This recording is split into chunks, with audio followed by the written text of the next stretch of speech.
We have a long way to go.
Okay, so please bear with me. I'm just doing a very, very quick tidy up here.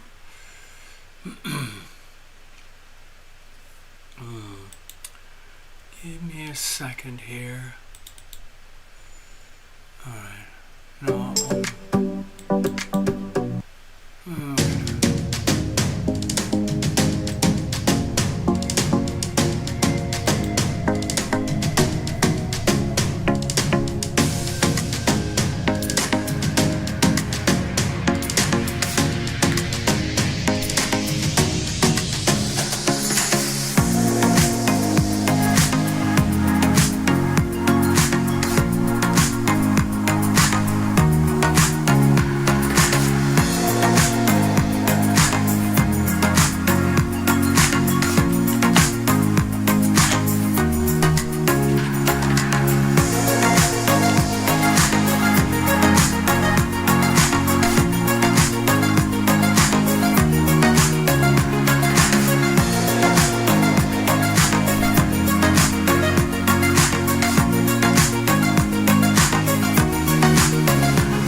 do this.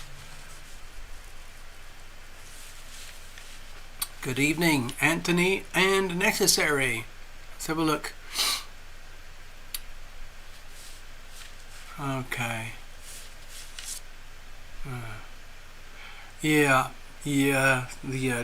wasn't even a debate. It was a Q&A, highly choreographed to try and stop it getting worse. Okay, it was sad, really. Yes, it was pretty painful. Whew. I've got a bunch of notes here. I've scribbled up a few things. I'm not sure what has priority or not, but I'm just going to go through it. There's so much media going on around what's happening with... Hold on, let me just say hello, show you that I'm actually here and so on. Okay, dope, where are we? What happened on the transmission here? I'm not sure what.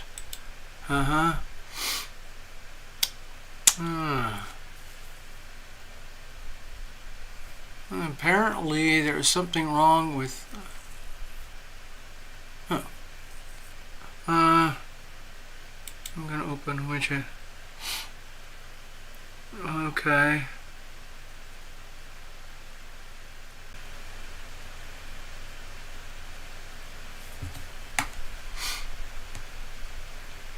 Okay.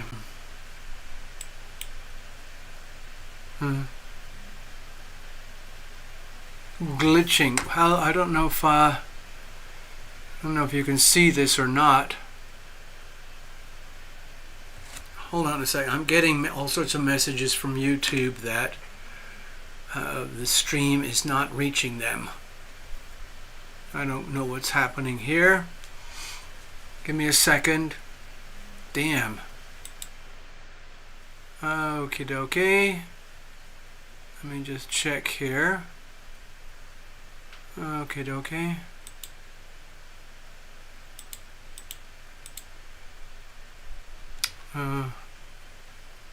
Warning, the bit rate. Oh dear, hold on. What else? There must be something.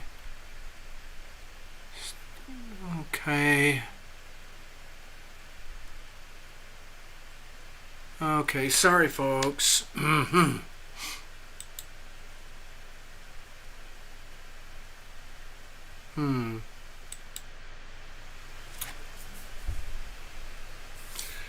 I don't know what's happening. I'm transmitting. I've got a good strong signal coming out here. It's pumping out very nicely. All the operating systems and softwares are showing green lights, so that's pretty good. But I'm getting yellow warning lights from YouTube, like bam, bam, bam, bam, bam. Your signal is is not working properly. Anyway, I don't know what to do. We may not have a show. Let's see what's happening. Anyway, let's make the best of it while we can. Okay. Let's just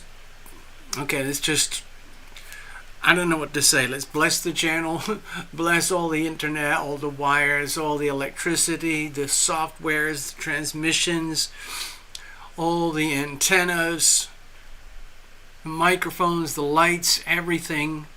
Okay? Ugh. I might not have told you. Oh, there's something really, really wacko here. Okay, I don't know what it is. It might. I'm just going to keep going. All right.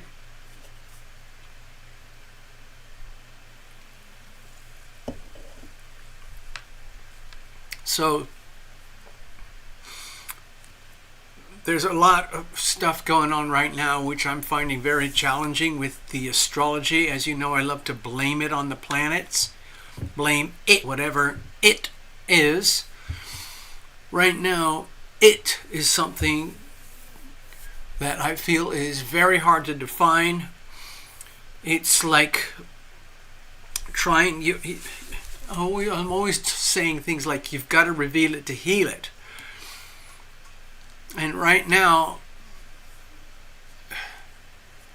what is it? That's what's troubling me inside here. And what I've realized is we already have a very good idea of what it is. And what it is, as far as I can surmise, is a massive floodwater of truth that is being suppressed, deflected, denied by the elites and everything that's associated with the elites, because their whole existence is based on what I consider an extremely successful, incredibly powerful, very, very capable scam. Eventually it all goes up into the world of money, because money is like, it's sort of like blood in our physical body. If it's not healthy, if it's not working properly, you're going to die. So money, M-O-N-E-Y, and currency is the flow of money, the flow of what is described as money. It's not really money. It's like an interpretation of money. Real money is something that has value and that retains its value and is appreciated and understood and highly valued in its raw form. Typically that would be things like gold, silver, metal, food, water, health, healthcare, tools, gadgets, shelter, machinery, gasoline, things of physical intrinsic value. All of that stuff is exchanged through something called a currency. The currency is the thing that flows. Think of it as a current, okay? Those little bits of paper all over the world, trillions and trillions of dollars of paper, are tokens that represent the currency. And what a lot of people are starting to realize is that those tokens are being manipulated and have been manipulated since their inception, going back thousands of years, but most especially in the last 110 years or so. Okay, we've got more glitching going on here. I have no idea what's going on. Sort of things going, don't know what it is. Anyway, those currencies live inside a highly crafted system, which you could call a Ponzi scheme, a pyramid scheme, a massive deception or fraud. And I want to start there before I do anything else, okay? You know, I'm always talking about money and the global financial system. I don't have any money. I'm not part of the global financial system. But, you know, I'm very intrigued by the whole thing. It's especially significant right now with the moon in Taurus, and Mars in Taurus, and Uranus in Taurus. And a lot of challenges coming up. Let me go over here. I think what I'm going to do before I get into any of this, I'm going to get a tablet over here. Give me a second.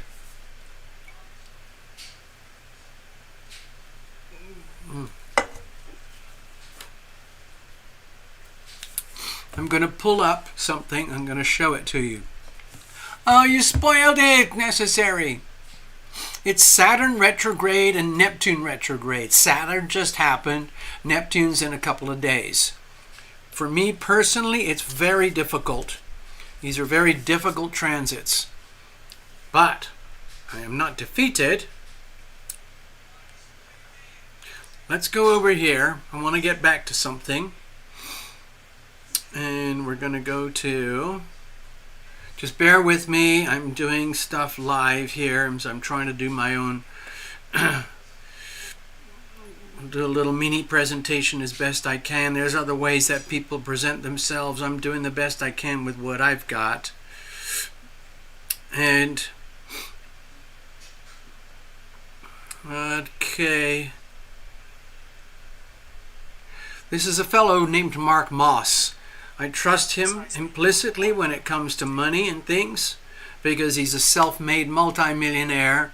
He lives primarily in California, and he's wealthy enough to know that, hello precious, it's a silly thing to be in California with all the taxes. But I want to go over here. Okay. I don't know if you can see this. I've paused the screen and you won't be able to see much, frankly. It's not going to show properly, is it? I can't really do it. Alright, the thing is, God, it's so hard to do this. There's other ways that I could run the show, but it means I'd have to stop doing this show so that I could show you what I want to show you. Okay, over here, this is Mark Moss. I know you can't see it hardly at all. And he's got a video up. It's called The Real Reason the Saudis Are Leaving the Dollar Behind. And there's so many things, of course, you know, there's cryptocurrencies, there's the declining value of the dollar, and so on and so on. A lot of countries around the world are realizing they don't want to be living at the mercy of the United States dollar. At the moment, the United States Federal Reserve banking system is really the most powerful institution in the world, above the American government, above all the banks, okay? There is another bank called the Bank of International Settlements, which is like a trading portal where all the money goes, but the real power is here.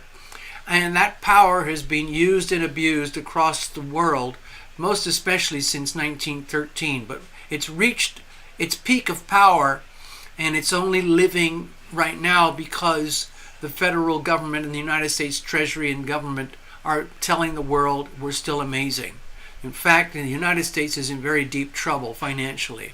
And the rest of the world, Africa and Central and South America, take over with an alternative currency. That's not happening. Okay? Hello, Karen. Hello, Victor. But what Mark is illustrating here, give me a second. It's actually a chart he's used many, many times, and I'm going to try and condense it and simplify it here for you, because it illustrates things very, very well regarding what I'm talking about. Okay.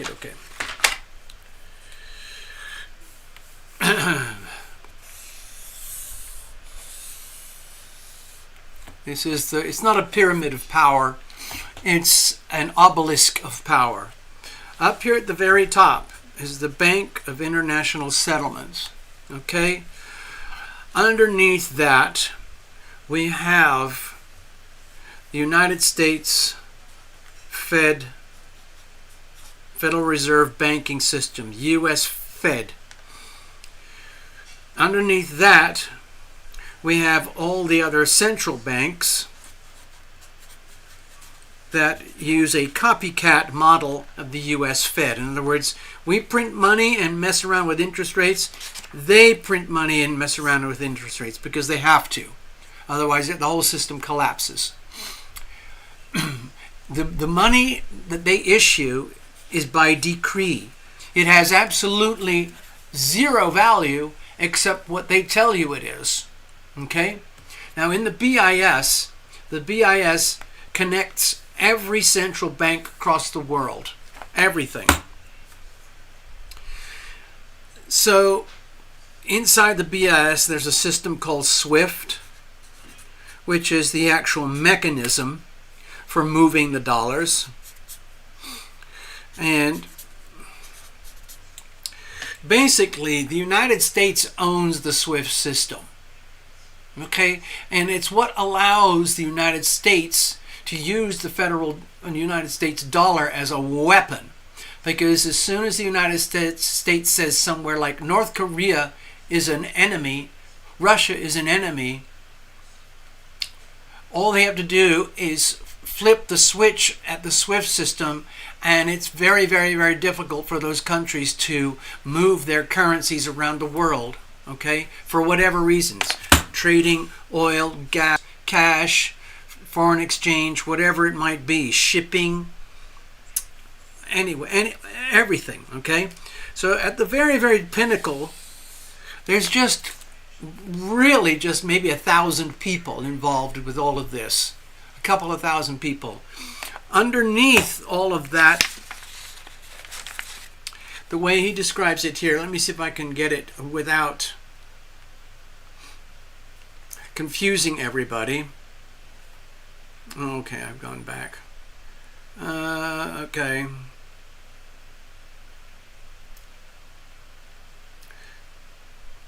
The way he describes it, these are the policy makers, okay, but especially at the top, okay? He calls it policy, but what I think of it as the criminal organizations, the scam operators, okay? That includes the World Economic Forum, the United States Federal Reserve Banking System, the World Health Organization, the Club of Rome, the Charter House, groups of people,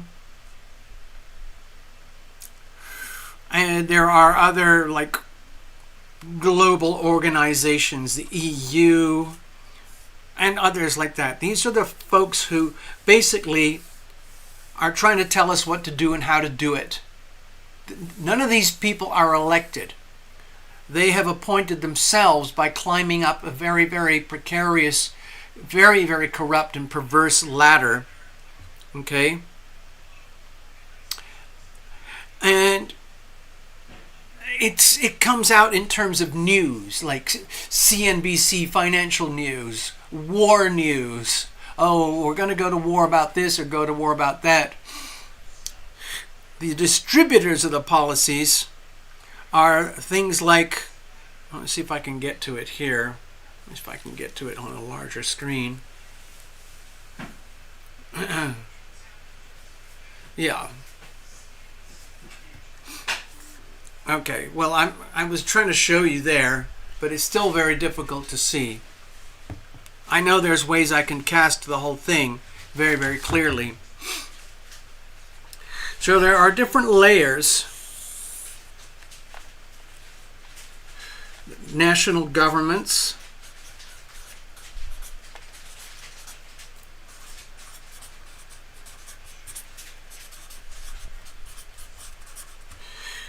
these are the policy makers. They basically figure out day to day what is the scam going to be, how are we going to keep the scam going, okay? These are the distributors, okay, who pump it out all across the world, okay, through their big organizations. Enforcers are the national governments all across the world. Again, we're only talking a few thousand people involved in all of this. Thousands of people, okay? And then let's call it the propagandists. The propagandists are the ones who take the policies from here and turn it into stories that appear credible to us. So those are here.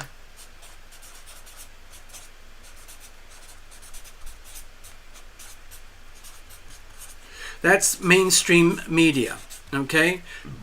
So for example, in Russia and China, it would be government-controlled media, so it's pure propaganda.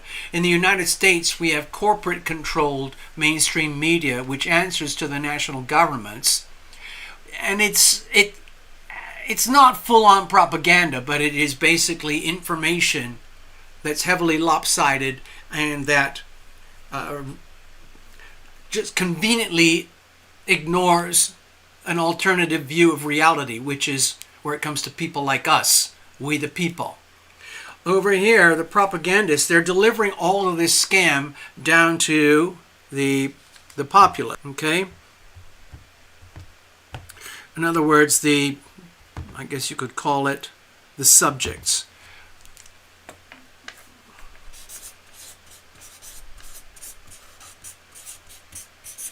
That's we the people.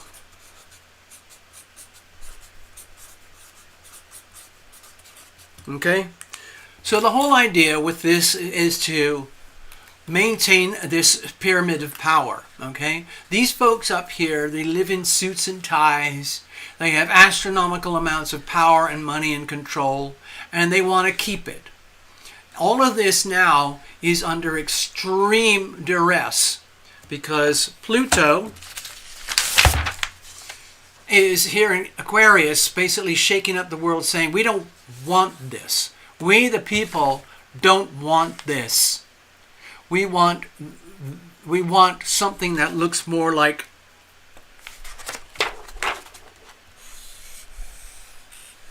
this, as opposed to this. Where these folks here are elected people who do have power, but they work for us, okay? And the rest of it doesn't exist. So in terms of the astrology, these are the plutocrats. They rule through power and money and control. Think of Pluto. Power. Absolute power. Money. Control. It's an obsession. When you take it to 29.5 degrees of Capricorn, it becomes a maniacal obsession for power and money and control at the expense of anything and everyone else, okay?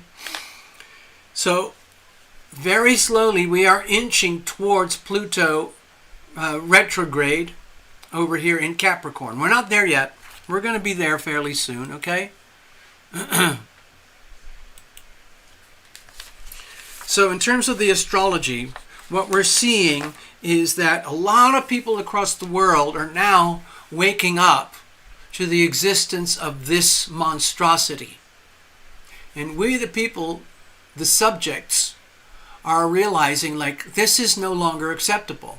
This is the year 2024. The same storyline happened in 1776. Okay?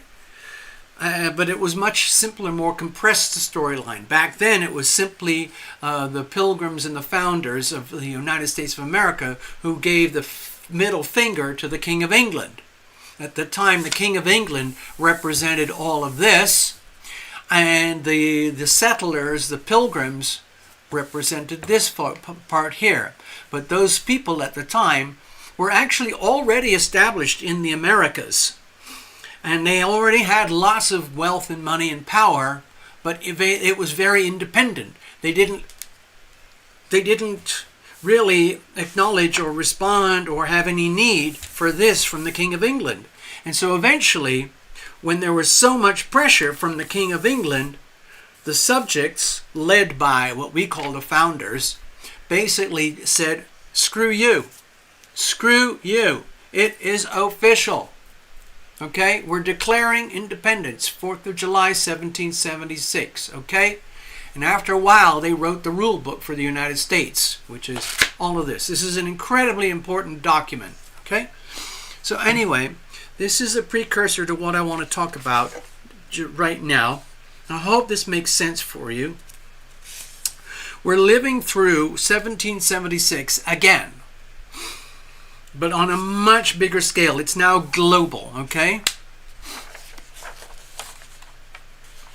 Yeah, this is the point of critical mass here. We're at the critical degrees. We're still there. It's going to be there for most of rest of 2024 and 2025, okay? So we got another year and a half at least of chaos and a massive upheaval.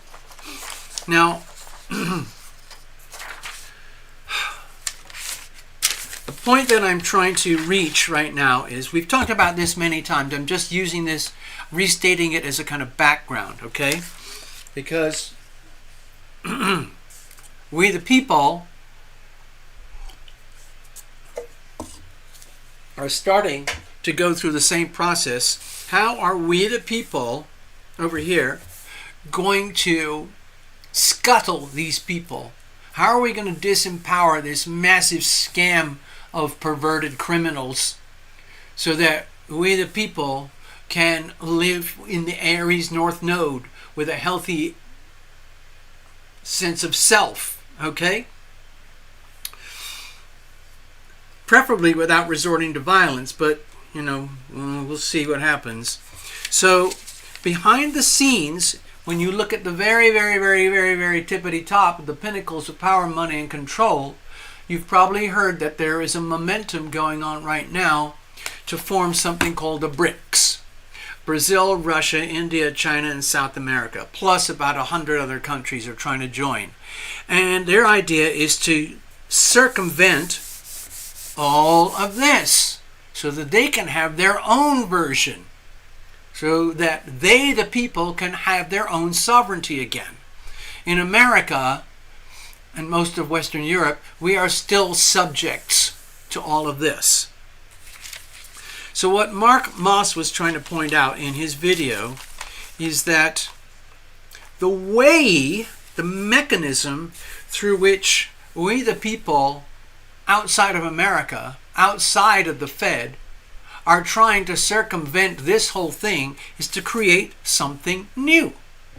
So that there is still something called money and currency, and it can flow across the world sort of like it does today. Remember, the United States dollar isn't just paper dollars. It's actually a method of exchange. It's a mind-boggling network that connects the whole world financially.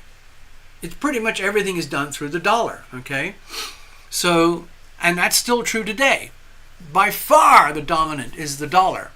And these people are sick of it, including Americans. But the Americans can't really intervene at this moment because we the people in America, we're actually inside of this thing.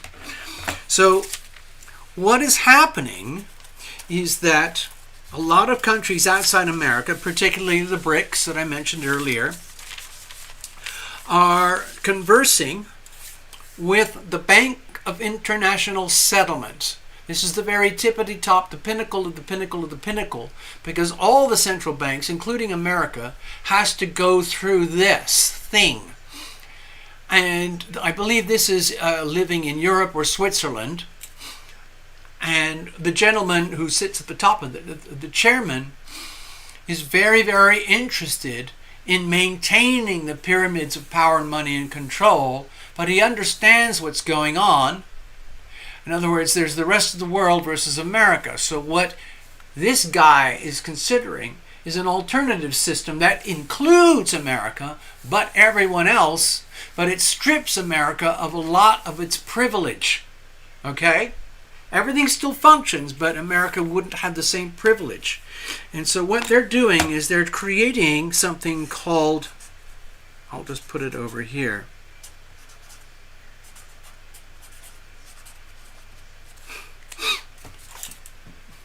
Enbridge. Okay? Enbridge is another network system, and the idea is for Enbridge to replace SWIFT and the federal domination. And visually it would look sort of like this. Okay? Please bear with me. This is incredibly important stuff. It might not sound like it, but it's very, very important. Let's have a look. 1, 2, 3, 4, 5, 6, 7, 8. Okay, let's just say each of these is a central bank. Okay, central bank for different countries. And this is the US Fed central bank, okay? And all these others are central banks, okay? And what the Bank of International Settlements is working on, this Enbridge, is a new network system where instead of everything having to go through the Bank of International Settlements and the SWIFT system and the US Fed to the disadvantage of all the others, Because this is how it works at the moment. It's the U.S. Fed with the Bank of International Settlements and the SWIFT system. But everyone else is sick of it. So everyone else in their central banks wants, okay? Effectively, it's like a network where all currencies and all countries through their central banking systems can connect directly with each other without having to go through SWIFT or the Fed, okay? So in other words, the US Fed simply becomes just another central bank. Of course, the US Fed doesn't want that, but it's going to be very hard to stop what's happening. So how does this work? How can you possibly connect all the world? Well, guess what's happening? It's happening in the world of cryptocurrencies. And there will very likely be a singular cryptocurrency that acts as the bridge, okay? So some people are thinking of this currency. I'm not going to mention it. But anyway, it's a cryptocurrency. And it's extremely destabilizing. It's revolutionary. It's the revolutionary world of money. Now here's the second stage of all of this stuff. All these other places, for example, like China Central Bank, Saudi Central Bank, Russia, India, and the Fed, they're absolutely terrified that creating this new massive network, like you said, it leapfrogs over the SWIFT system. This will replace the SWIFT system, and that's fantastic. It's a massive global financial revolution. Uranus and Taurus, okay? Wait till it gets to 29 degrees. Oh my God. Wait till Mars gets there in the middle of July. Oh my God. Okay? So, what's happening? This is underway. This is unstoppable. This is happening live right now. And it's very upsetting for the US Fed because they know they can't stop it. The problem with this system is that it's potentially so pure that it destroys this whole thing.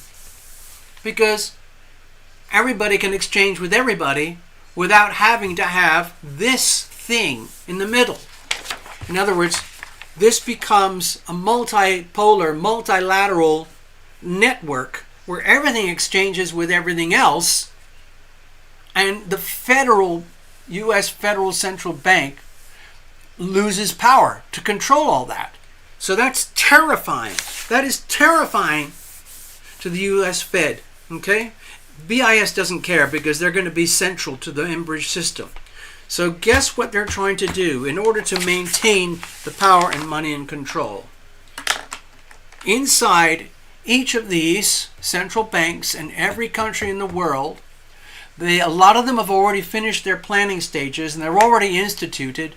What they're going to do is they're going to call it the central bank digital currencies, okay? CBDCs, CBDCs, the CBDCs, CBDCs, for everybody. In other words, it's all digital. It's all digital already anyway, except for the paper money. So it sounds like, oh, okay, this is going to be really, really cool. The problem is the CBDC is what's called programmable. China is the leader of this mechanism right now, and all the rest of the world is modeling itself on the Chinese CBDC system, central bank digital currency system. So, as beautiful as this all sounds, where everybody gets to be a part of the network, and we have a multipolar system where we, the people, are transacting, engaging in life in a massive network, these folks still want to maintain power, money, and control somehow, because This is unstoppable. It's already very advanced. So what's happening is the CBDC is being imposed, okay? The central bank digital currency is effectively like money on your phone. And if you get your paycheck, your monthly paycheck, your Social Security, your bonuses, your tips or whatever, and they all come through your phone, your digital bank account with your main bank.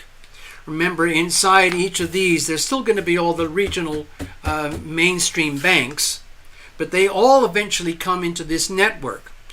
So sometime everything's going to be CBDC, central bank digital currencies. The problem with this is that the US Fed and every other central bank has the ability to control the behavior of you, the people, of we, the people, because the downside of this system is that it's all interconnected and back to one central brain cell, and using artificial intelligence and massive computing power, they can oversee and override and surveil everything in global financial transactions. And if these people don't like you, or what you do, or how you behave, or how you think, or how you feel, especially if you're showing characteristics of trying to get rid of these folks, then these folks will impose the CBDC shadow tool onto we the people. And that is basically what turns into a financial prison. This beautiful thing here, it's kind of like when we discovered, nuclear power, the atomic bomb. We have nuclear power. You can drive submarines underwater for a year without having to surface because they have a little nuclear reactor that drives everything. That's really cool. You can also take the same reactor and reconfigure it and it turns into nuclear bombs. Okay, so what do you do with it? It's energy. What do you do with it? So the thing is, this is already being instituted. The CBDC, as beautiful as they're going to tell us, remember, these folks are still there, and they're going to tell us the CBDC is the new wonder tool of perfect freedom and the balancing of the world economy, and it's the best thing for everybody in the world. Whereas, in fact, it's a financial ankle chain. It's a financial prison system where everybody in the world will effectively be living in a virtual prison. And if you misbehave, they will shut you down because they can just go click, click, click. Right now, it's difficult to do that in America. If you get a paycheck every week or every month or a bonus every year and you just pull it all out in cash, you still have a lot of freedom. Cash equals freedom. But under the new system here, everything will be digital through your gadget, surveilled and managed by these folks and these folks who are still going to be there if they can. And so if they don't like you, here's an example. Here's a really simple example. I'm an American white guy. I am in favor of this. I'm in favor of reconstituting the Constitution and redeclaring the Declaration of Independence. If you watch what's going on in America right now, you'll understand and realize that I represent about 100, I'm an example of about 100 million Americans who happen to be white, let's say conservative types like this, who want this. And the problem is this is the ultimate enemy to them, okay? So, but in my lifetime, I wouldn't be surprised if I see the CBDC in my lifetime and I have to carry it on my phone because I can't get out of it. And so I'm going to figure out, oh my God, does that mean I can say what I want to say on YouTube anymore? Does that mean I can go out and buy more guns and ammo anymore? Does that mean I can store water? Or does that mean I can withdraw cash and reclaim my freedom? And if they don't like my behavior, they can just shut down my CBDC money. In other words, they starve me. They disempower me. I can't go anywhere. I can't buy anything. I can't do anything because I got no money. Okay? Anyway, that's what's happening live right now. Okay, I'm just telling you. Okay? You're not going to see that anywhere mainstream. This is happening right now. It's going to take a few years to impose this. My feeling is the closer and closer it gets to imposition, the more and more resistance it will feel. Like there are several states in America who are already fully aware of this demonic plan by the elites. And they have already declared that it's going to be illegal to use CBDCs in their states. I'm not sure which states, but I wouldn't be surprised if it's Texas and Florida, for example. Okay? So I just wanted to get this out of my system.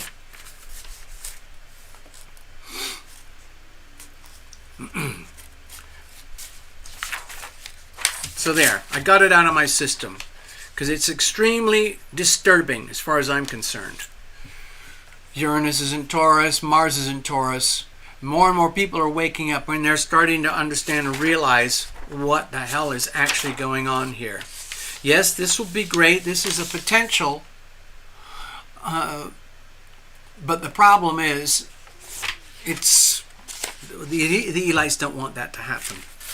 Sorry, I don't know if I'm going to be able to do any readings here tonight. We'll see. Okay? So, YouTube just sent me a message. They're saying the stream is operating better now. The next thing coming up is we have Saturn retrograde pretty much as of today. Where's my ephemeris? Oh, here it is.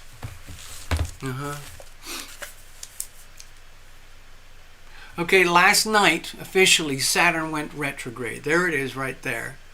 I was feeling very nauseous, very sick, very disempowered, and very frightened. And guess what? Tomorrow, we go into July, and look what happens tomorrow. Neptune goes retrograde in the critical degree. Okay, so Saturn and Neptune, both in Pisces, going retrograde. So my interpretation, okay, that's over here. I'm kind of Saturn is retrograde, okay? Neptune is heading retrograde tomorrow, okay? Both in Pisces. 12th house, okay? So we've already seen a glimpse of what this is looking like. Anything and everyone that's involved in the Great Deception, the way I see it, that's mainstream media, the Federal Reserve banking system, the American elites, the American deep state, and all the people who are associated with that across the world, they are in very deep trouble. The deep state is in very deep trouble because they have been exposed. You've got to reveal it to heal it. No matter how, the more and more the elites try to mask themselves as saviors of the world, the more and more people are waking up that these are the perverts and the pedophiles and the monsters who are actually trying to control and take over the world like a massive cancerous tumor. And we the people all across the world are basically calling it out. The classic example was a couple nights ago, just on the cusp of Saturn and Neptune retrograde, was this incredibly painful event called a debate between Grandpa Joe and old Donald.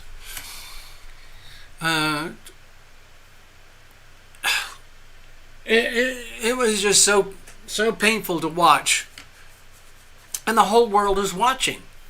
The whole world, everybody in the world understand what's going on. It's that this guy, Joe, and his family, they run a massive criminal enterprise.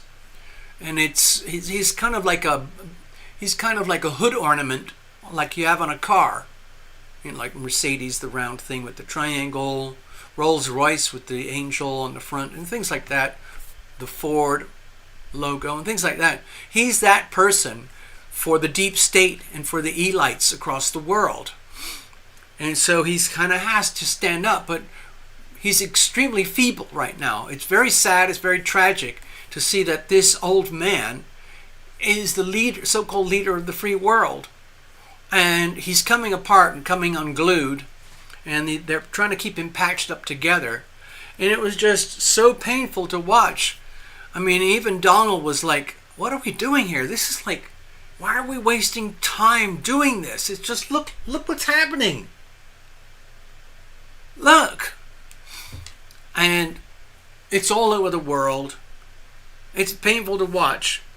But you got to reveal it to heal it. It is now revealed.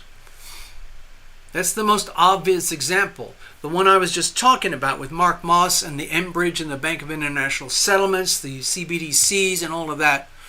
That is just one tiny thin layer behind the surface. Because behind the surface, in the United States, we have the military-industrial complex. We have the FBI, the CIA, the CDC, Department of Education, Department of the Environment, and all these entities that are like hidden, unelected. And it's very, very disturbing. And people are realizing that those entities have astronomical, unlimited power that we the people didn't approve. And a lot of we the people are going like, wait a minute, how did this happen? Well, because we were deceived. Okay, think of Saturn and Neptune in Pisces in the most unhealthy expression. We're talking about perversions, squalor, imprisonment, disease, deception, lies, betrayal,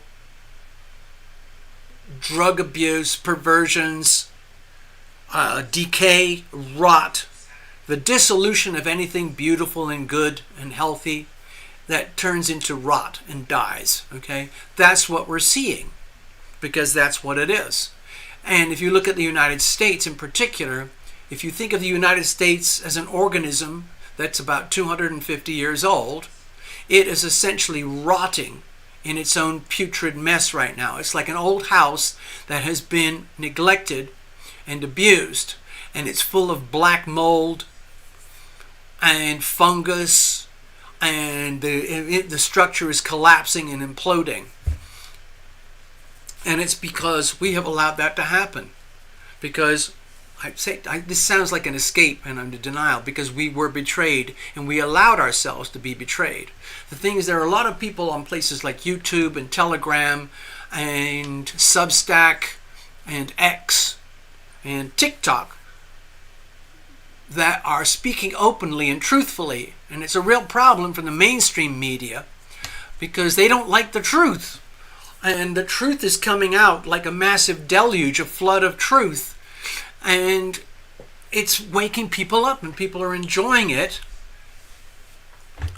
And so it's painful. This is, for me, it's particularly difficult dealing with the retrogrades of Saturn and Pisces. That's just my personal astrology and so on. But it's there for a reason. So I'm determined to go with the flow and all of that. Okay? So we're living in history right now. We're living at that pivotal point in history. So I want to go to another little doodle I made.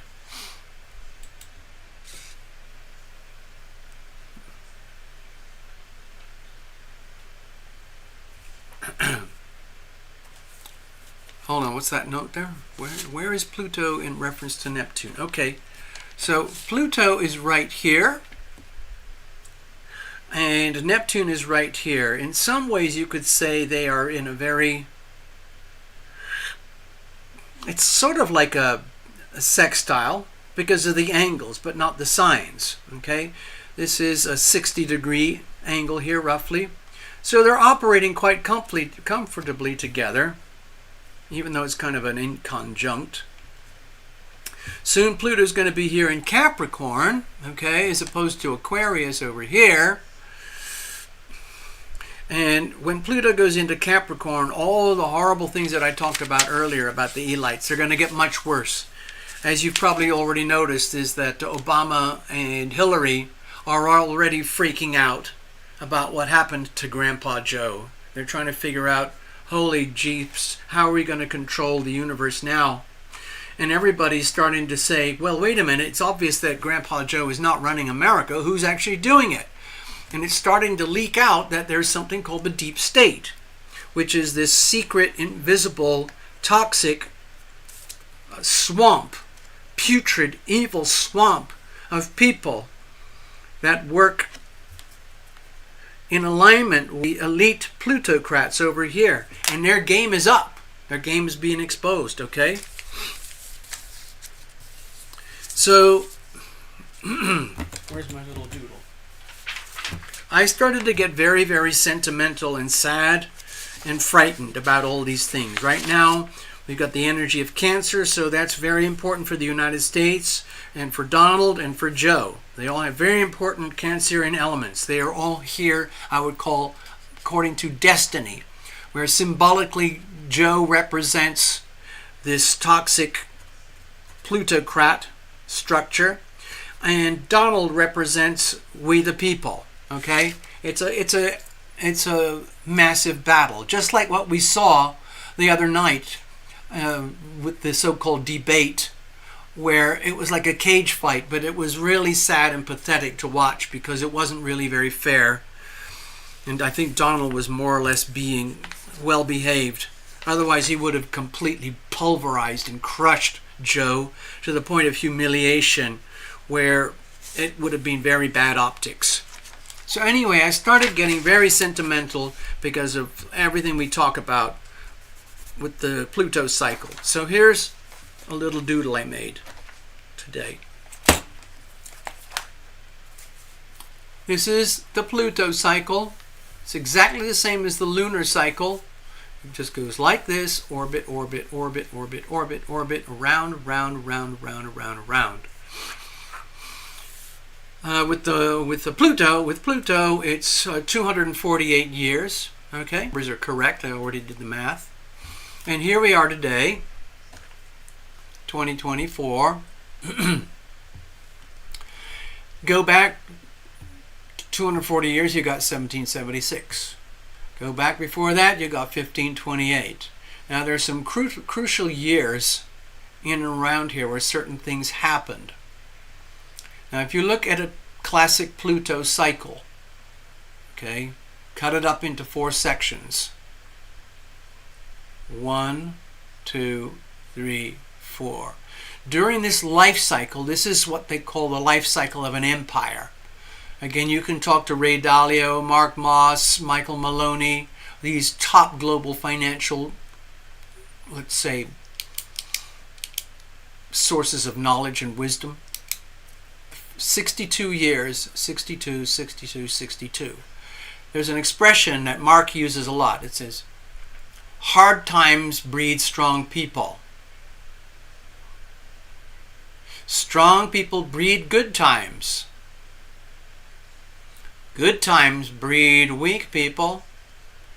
Weak people breed hard times. Okay? It's perfect. Okay? As much abundance as we have in the United States, it's falling apart like a dilapidated, neglected car. It's very sad. Now, Pluto wasn't even discovered until somewhere around here. So it's hard to kind of go back too far, but here are some important dates that I discovered. In 1492, Columbus sailed the ocean blue. They had good times. They settled mostly in the Caribbean. This is where Columbus ended up. He was all over here. A few years later, the folks from England over here, Columbus was from over here. Okay, so it's famous. Everybody knows about Christopher Columbus. Came from Italy and Spain and everything. He went all over here. His ships went over here. They thought this was the new world. They were trying to get to India so that they didn't have to go overland, but they didn't realize how big the world was back at that time. That's only a few hundred years ago. A few years later, the word got out, and so all these settlers from England and Western Europe arrived in what's now called Jamestown in America, which is sort of over here, and they started their colonies over here officially. By that time, of course, already there were lots of colonizers and settlers from all over Western Europe, particularly Spain and France and the British, okay? Later on, Jamestown was a bit of a disaster in some ways, but later on, 1620, November 11, 1620, the little Mayflower landed in what's now called Plymouth, up here, around Cape Cod, Rhode Island, Massachusetts, right up around here, okay?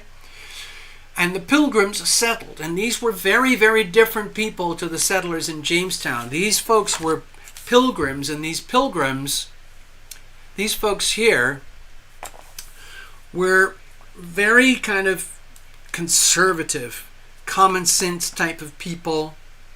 They believed in heaven, God, the laws of the universe, the laws of heaven, and they despised the King of England, the equivalent of this, okay? They despised that, and they were trying to get away from all of that. So at this time,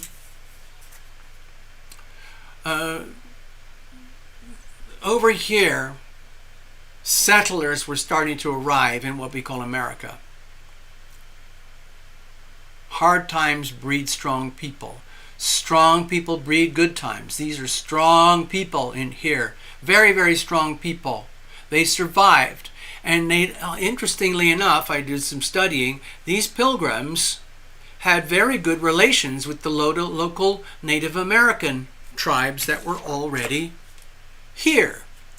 And it was very much determined that it's very important to have peace. In other words, the Pilgrims loved and respected the natives, and vice versa. The natives decided to be really nice and hospitable with the Pilgrims. Of course, that didn't work out too well in the long run, as you know.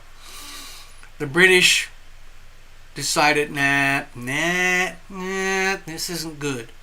And so over a period of 120 years, the settlers, the Pilgrims, started to expand and grow and prosper and propagate their very, very, let's say,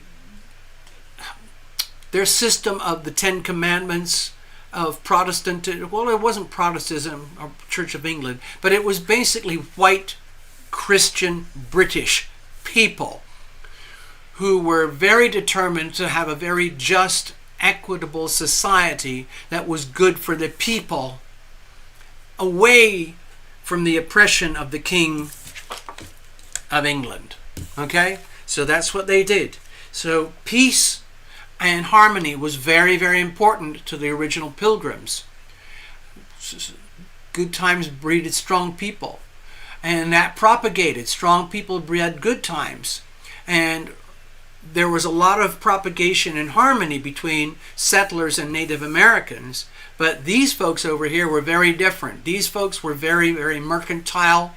They were much more interested in working along with the Spanish and the French and to slaughter the Indians and the Native Americans and to take the land. So everything came down to land in the end. And then by the time we got towards 1776, there were some very, very wealthy, very successful Pilgrim founder type people that ended up being these folks here who declared independence. These folks who declared the independence, the handful of people who did that, were already very successful but it was undefined, and they decided, like, we're going to do this properly. And so over here, what I found out, 1776 said enough is enough is enough, because during all this time, the British kings and royalty were trying to take over and control this place for the benefit of England, and treat everybody over here as slaves, as subjects, okay? And these folks, the founders, the original Pilgrim founders, didn't want that. They wanted equity, okay? They wanted to get rid of this, and they wanted this. And they had this for a while. But the British were very powerful. Anyway, it was a big standoff. And eventually they made the declaration, and eventually their declaration was so powerful and it was so effective that the British walked away. But it was not without a very bloody fight. There were a lot of wars, a lot of blood was shed.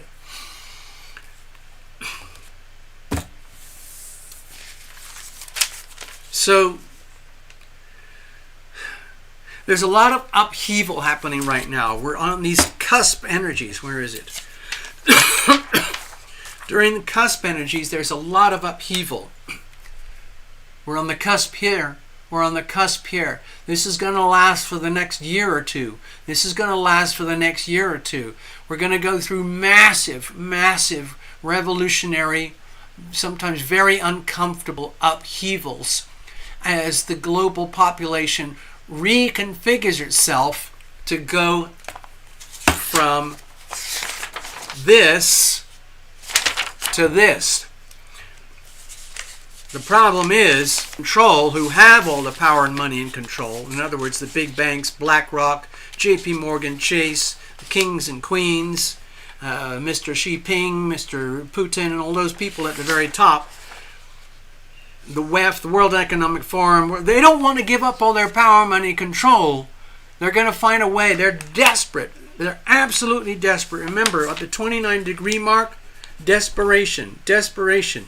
Desperate people do desperate things. They're going to do anything and everything they can to maintain this structure at our expense.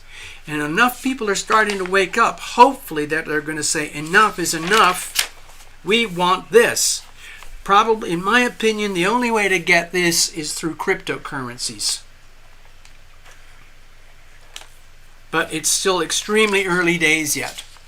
So in the meantime, they're giving us what looks like fake cryptocurrencies. They're calling it CBDCs. Oh, it's digital money. It's sort of like Bitcoin. Oh, wow. It's like Ethereum. Oh, there's XRP. Oh, interesting. Fabulous. Don't believe it. As soon as you see CBDCs coming in your neighborhood, run. Okay? Okay. So we're in times of, to me, this is very, very, very unsettling energies. I have really serious aspects that are being triggered here. So this is very personal to me. Now, I don't know if some of you knew this, but a couple of times I've mentioned on my channel over the last few years that I'm very aware of some of my past lives. Most significantly World War II, mostly in Paris in the late 1800s, and a couple of others. But I also know, I'm very certain, that I was a Native American before the Pilgrims, before the settlers, before Columbus. I believe I lived in the Native American populations in these types of years. If you go back far enough, 15, 14, back over here, the previous Pluto cycle was like 1200 or something. Back in the 1200 year and 10,000 years before that, there were still hundreds of thousands, if not millions, of Native Americans all over America, everywhere. But they had a very, very different life to the Europeans. At the time, the Europeans were, they were involved in all their empires, the Ottoman Empire, the Austrian Empire, the Turkish Empire, the Roman Empire, the Greek Empire, the British Empire. Slaughter, slaughter, slaughter. Wars, wars, wars. Building colosseums and towns and villages and colonizing everything. Blood, blood, blood, blood, blood, blood. Same thing over here, same thing over here. Okay, blood everywhere. Same thing over here, ravaged by the conquistadors, bloodlust all over Central and South America. But in here, a lot of the Native Americans, from the little bit that I've understood, had a very different culture. Yes, there was war and land and bloodlust, and there were skirmishes over land. Land, of course, was central to the Native American life. You have to have lots and lots of land, mostly for grains and for animals like buffalo and bison and wild game. And so at that time, the Native American populations were more like hunter-gatherers rather than farmers and organized plantations, and they were quite a lot more nomadic. And the original Native Americans, they didn't have horses. They did everything through the waterways and the rivers using canoes, or else they walked. That's it. Okay? I've done enough studies to know that. And they didn't find horses until, a few hundred years ago, coming from the Spanish and the French and the British. And of course, once the natives discovered horses, everybody thought Native Americans were horse people with rifles. No. The natives they had bows and arrows, and they had crude knives and crude weapons. They were mostly hunter-gatherers. And the beautiful thing about them that I can understand is that they worshipped nature. Okay? They worshipped nature. They worshipped their animals. They worshipped the sky, the water, the trees, the plants, the mountains. They held deep, deep reverence for nature. That's where we have a problem today, because like over here, here's this is like a sort of a painting from up near the Cape Cod area where the Pilgrims were, and as you can see, it's actually kind of a harmonious scene between the natives and the Pilgrims. Okay, the Pilgrims wanted peace. They had a deep reverence for the land and for their animals. They just did it in a different way. They were white in manners and behaviors and clothing, and they were engaging with the Native Americans. And so that was very much about food and harmony. And the Native Americans really were very helpful to the Pilgrims, and vice versa. They were sharing knowledge and information. It's kind of sad to me, because what I've discovered is that things things degraded once more and more Europeans came in, and the Europeans were still infused with the lust for power, money, and control in land. And so guess what happened? We all know what happened. Basically, the obliteration of Native Americans. Blood. Staggering amounts of blood to get rid of the Native Americans. And so the Europeans came in sort of like eminent domain. Excuse me, we're taking this. This is now ours, okay? We're going to have some fancy names like Oklahoma and Minnesota and Dakota, which is to the Indian names, sort of. White Europeans mixed with a bit of Spanish, a bit of French, a bit of Dutch, a bit of German, and so on and so on and so on. And with a very dominant British influence. So my feeling is that as you can see, I'm sort of like white European mutt, okay? I'm sorry about the visuals, Sarah. Happening. It's probably because it's a Sunday night and millions of people are on the internet, and it's very, very, very clogged. That's my personal feelings right now, okay? I don't know what else to explain.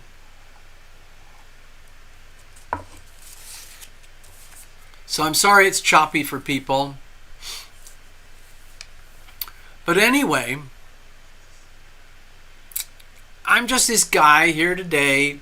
I'm living at a historical moment when every time you see the Pluto cycle reach Pluto in Capricorn, 29 degrees, into the Pluto in Aquarius, 0 to 1 degrees, that marks a massive time of upheaval and revolution all across the world. It happens every single time. Empires are born, empires die. There's usually a lot of revolution, upheaval, disruption, war, violence, and so on. And we're going through that right now, as you probably know, if you're even slightly awake, okay? So what I found as I was just stumbling along through my life, I kept thinking, like, why do I feel this affinity for Native Americans? And why do I feel it here that, like, why didn't the Europeans keep that culture of deep, deep reverence for nature instead of having to cut it all up and cut nature into like land and fences and borders? And I mean, good fences make good neighbors. Please understand that. But there's a way to do it in such a way that you can do it respectfully. Right now, as you probably know, there are in the United States, in the North America, there's no borders. And so it creates a lot of problems. And in traditional European manner, good fences make good neighbors. Back east especially, you see a lot of houses with fences and walls. Over here in Las Vegas, there's a lot of houses with walls. Heavy, heavy concrete walls surrounding everything. That's normal here. People want their little piece of land. Cancer, America. The home, the family, their little piece of turf. Mercury in Cancer, Venus in Cancer, Jupiter in Cancer. This amazing thing called America, which still can be amazing, but we have to do a massive cleanup campaign and get rid of these deep state. Okay? So, a couple of things. Taking up so much time for people. I hope you don't mind. I need to get this out of my system.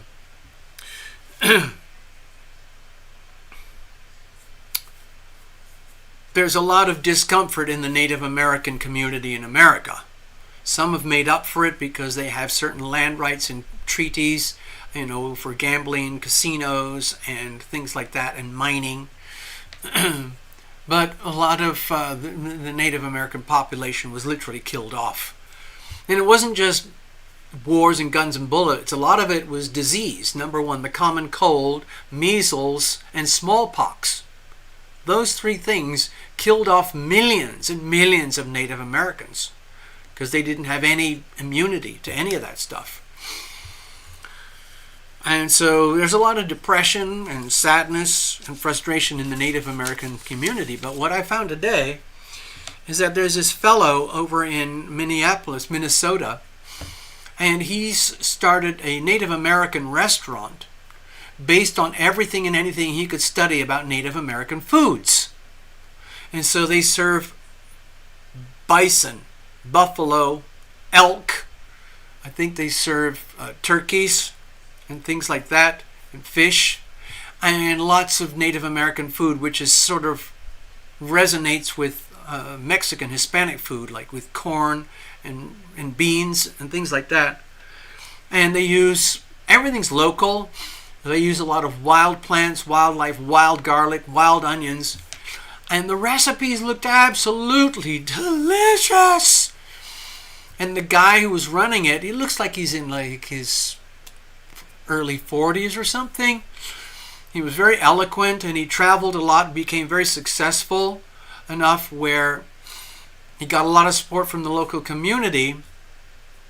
And it's his way of trying to share his Native American heritage with the local Minnesota regular Americans. And that made me feel very, very warm and fuzzy inside.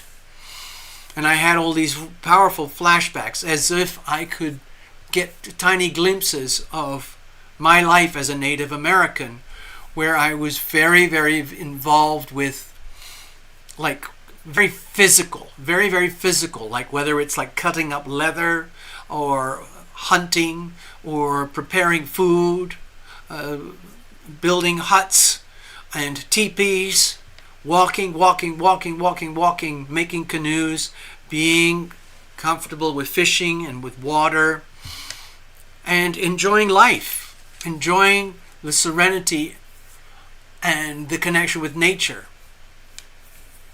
I just wanted to share that. Now, another thing about America that just happened a couple days ago. I saw it myself. Love Driver reminded me. And I also saw it celebrated in the conservative community. There's something called the Chevron Rule, which was instituted in 1984. Is a very nefarious way to give tremendous amounts of power to these non-elected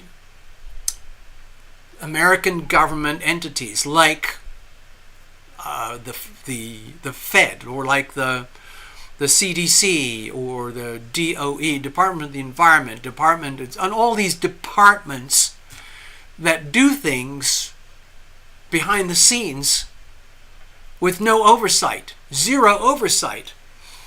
And it's what's happened is this little Chevron rule was just recently overturned because of some small niggly thing that came up into the Supreme Court, and somebody was complaining that their enterprise or business was not being respected properly because these entities, federal government entities, were abusing his constitutional rights.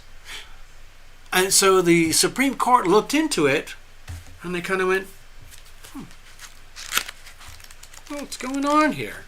And they did a little bit of digging, and they realized, the Supreme Court realized, wait a minute, this whole freaking Chevron rule that was instigated by I don't know who it was at the time, it's not constitutional, and we're going to destroy it. It's gone.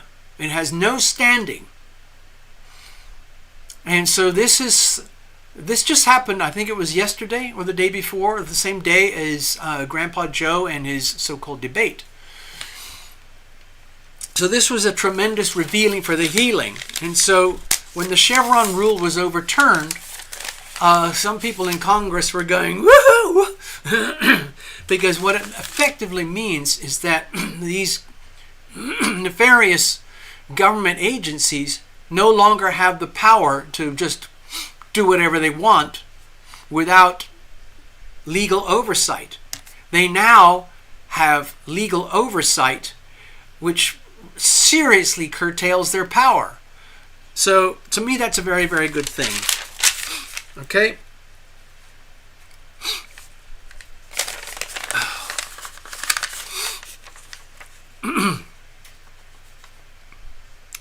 The thing about the Native American food, by the way, I got that from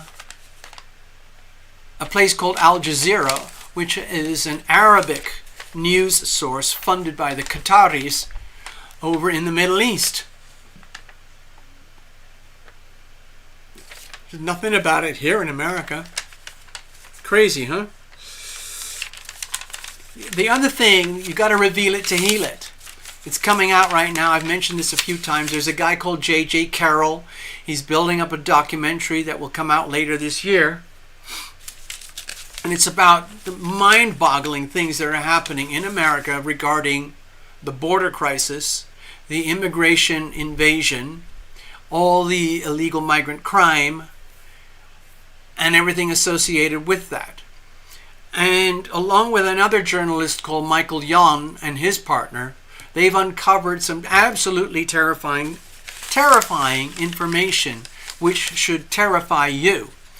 And effectively what it comes down to is that they have discovered, because it's almost impossible not to see anymore, I haven't seen them myself, so I don't know their exact locations, but there are a lot of detention camps that are being built now, live in real time, and for the last 4 or 5 years across America. Detention camps. What for? Who for? Well, obviously it's for all the illegals that are going to be captured and given driving licenses and social security cards and automobiles and health care and a CBDC $1,000 a month card. No, it's none of that. It's for people like me. It's detention camps that are being built for people like me. because the elites are terrified of people like me because they think I'm some kind of, what's the word, they like white power extremist or something. And, you know, and I love this thing. The elites in the deep state are terrified.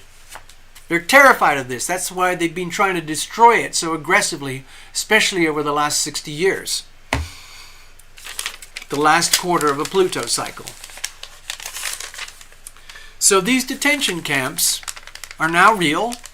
I'm not going to show any of this stuff, but I've got plenty of information and data on it. And so I don't know about you, but to me that's very disturbing because I don't want to live in a detention camp and have all my freedoms removed. You've probably all heard about the latest chicken farm fire over in Illinois. Millions, literally, they've already stated, they've declared there's millions of chickens dead. And this was a free-range place. Well, sort of free-range. How did this happen? Okay, they have a lot of insurance and protections, but it's very, very hard. If you look at the map of the fire, and there's this, you know, it's a huge installation with these buildings and sort of free-range places for the chickens to roam. And all the fire was inside of an external structure.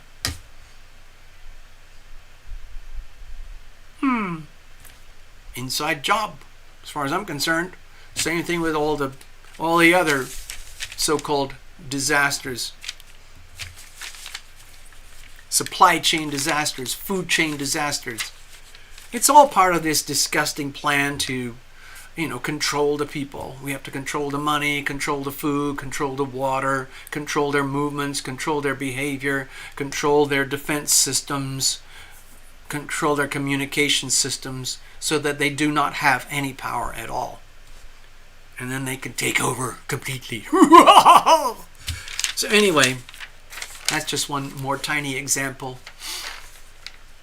Talk about respect for animals, zero. And these are the same people who are talking about, you know, environment this and climate that and save the trees, save the animals. They're freaking monsters. Here's an interesting thing, again, about Neptune and Saturn retrograde. Now, China, as you know, it has floods every year. Southern China is always flooded. But with the CCP and the way they operate, they don't really do much in regard of flood mitigation. They don't have any drainage systems. They build cities on swamps without any drainage. They build ridiculous, huge dams that just make the problem worse. And it's all falling apart. Okay. Same thing with their financial system, because their whole financial system is a criminal enterprise, which I find really weird. Why would the rest of the world, through the Bank of International Settlements, want to institute a CBDC based on the China model when it's so obviously so evil? There's 1.4 billion people in China, and at least 1 billion of them have already figured out that the CCP and the CBDCs are evil. So China is in a state of deep turmoil, revolution, and disruption right now, and disempowerment. And it's very tragic to see. Their economy is imploding live in real time. So while you might see all these things about how China and the yuan are going to take over the world with Russia and Iran and India and so on, and they're going to have the BRICS thing and they're going to have their own currency and so on, chances are the CCP is going to collapse before then. That's just my opinion. I mean, they're in so much trouble, it's just, I don't know how to describe it.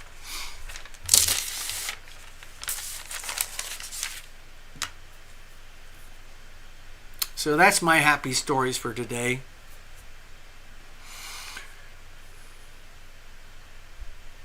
I know it's sort of all a big jumble, but there is a lot going on. There's a tremendous amount going on, and it's important.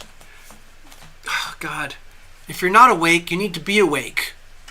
Okay? I mean, just think of it on a very small scale.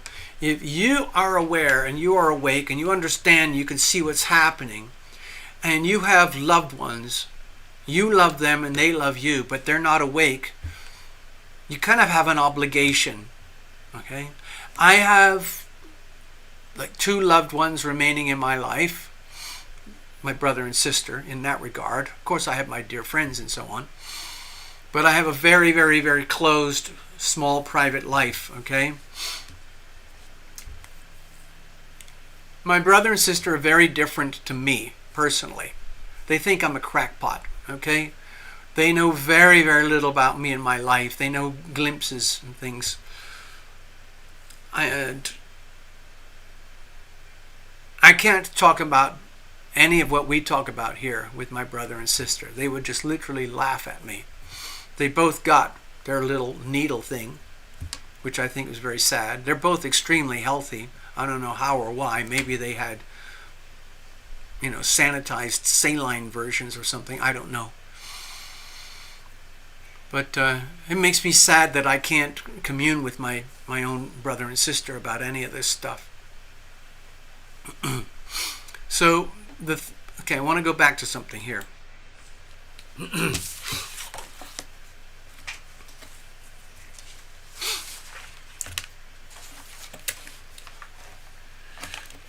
This is the thing I keep talking about over and over again. This is Pluto, the Pluto cycle.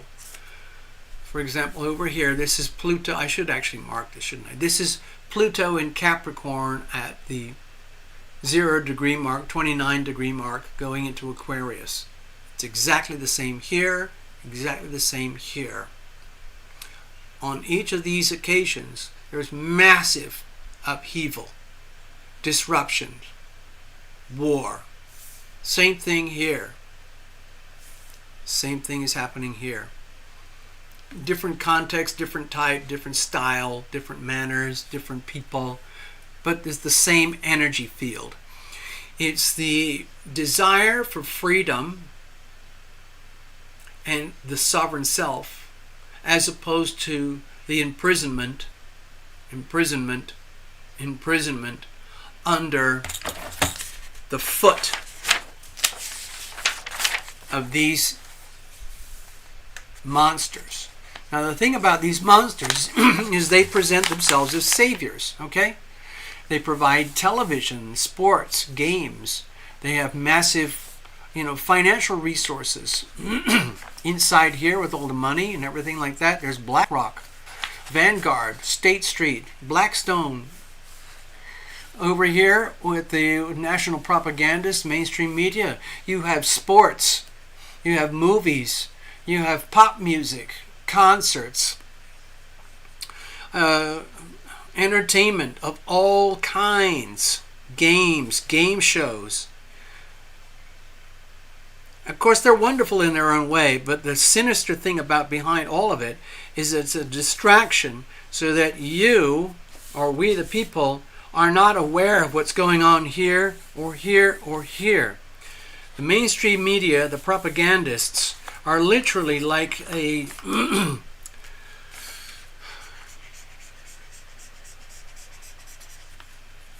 like a mechanism to present the imagery of wonderful smiley faces, like the World Economic Forum. We're here to save you. The World Health Organization. We're here to protect you from all the diseases.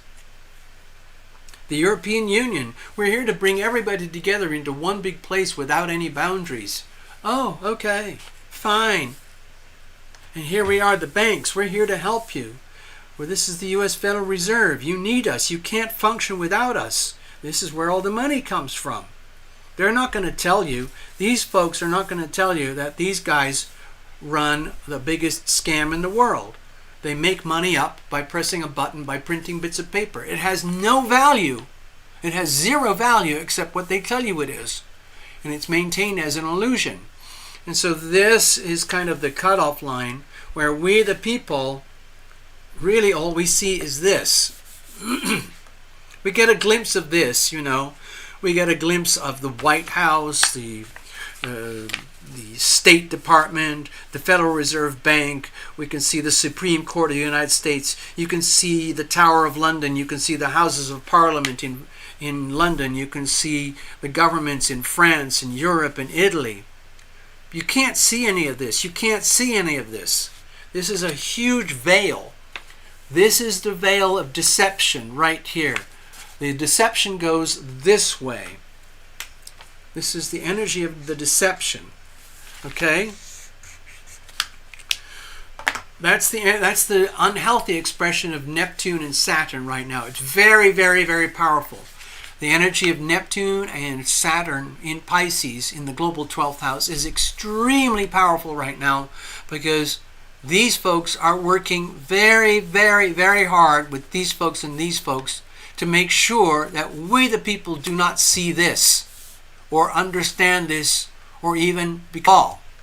But the problem for these people is that we the people have started to see through the veil.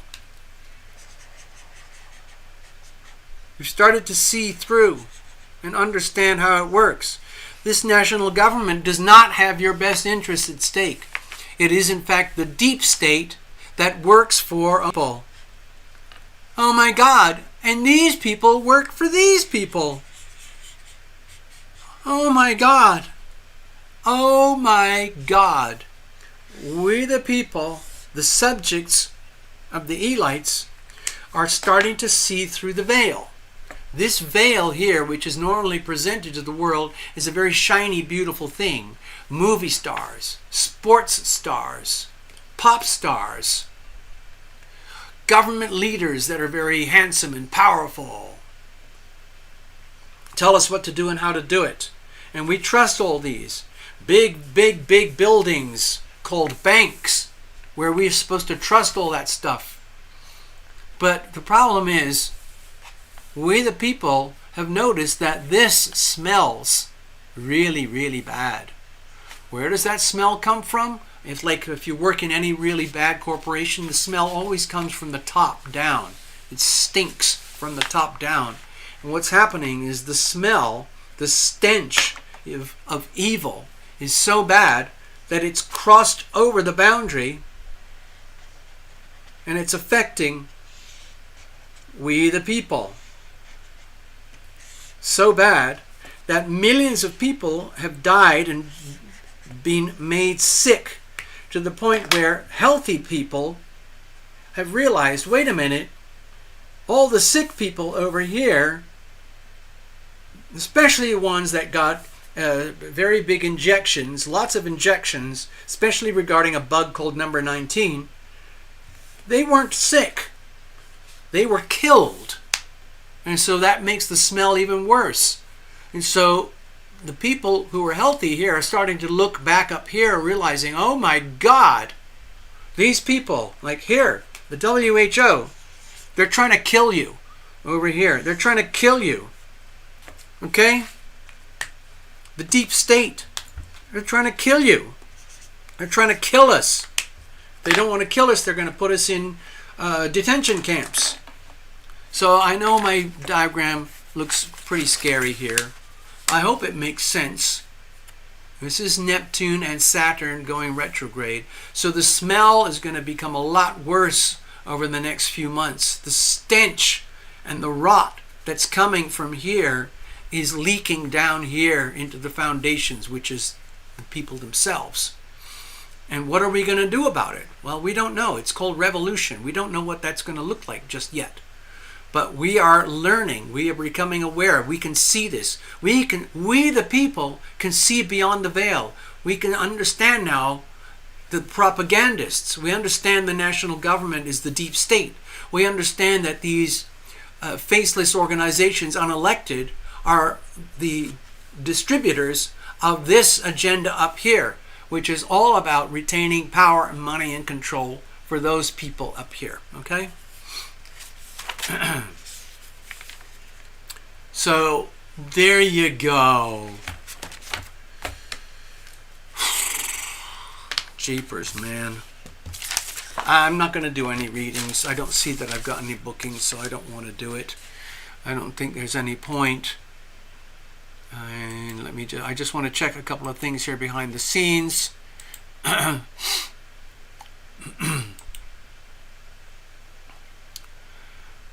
Oh, hold on.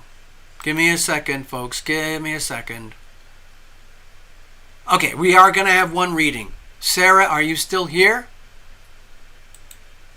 Let me just check, folks. I got to just check up. Sarah? Sarah, if you're still here, we will do you a mini reading, okay? I'm going to put all of this stuff aside.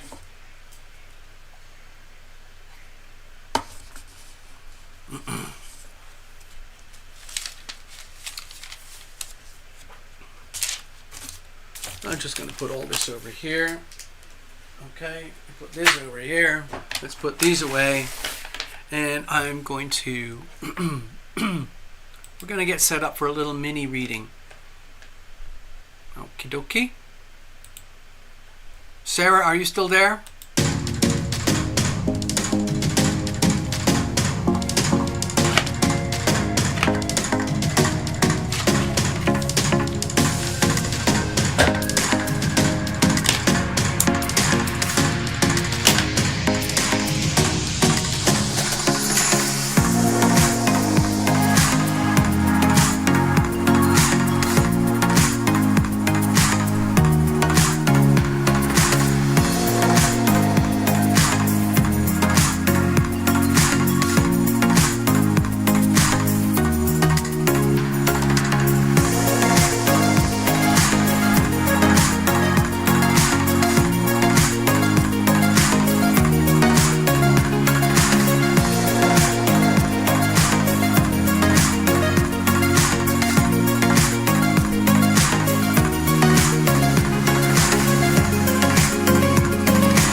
The supervisor's here. Hold on. Oops. I've got to make sure everything's done properly. Okay. Okay, I'm going to have to shuffle. I haven't yet had a chance to shuffle the cards yet. Okay.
Sarah, are you still here?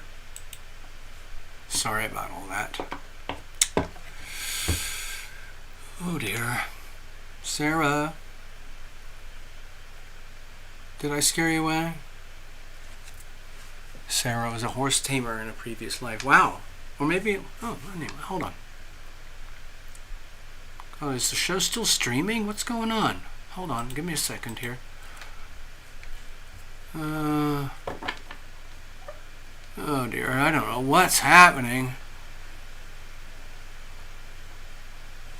Oh dear, oh dear.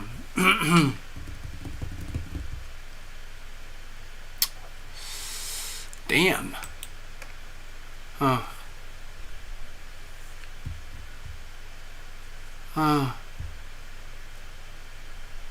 Oh, okay. Hold on. Oh, yeah. I remember. Thank you, Necessary. Yeah, did Sarah... Hold on. Oh, dear, oh, dear.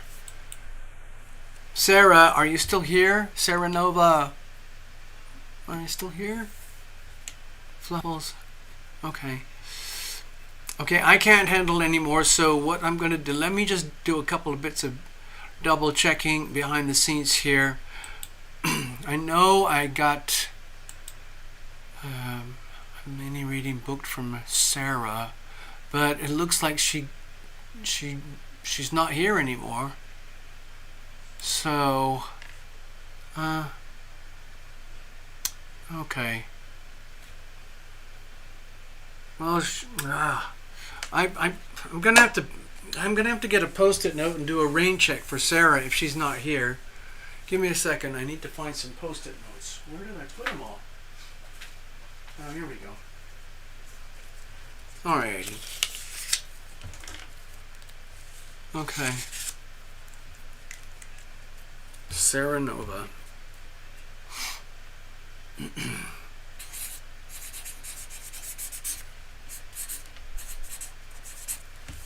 Okay, so I owe you one.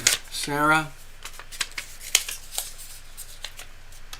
All right, Sarah, I know I owe you one, all right?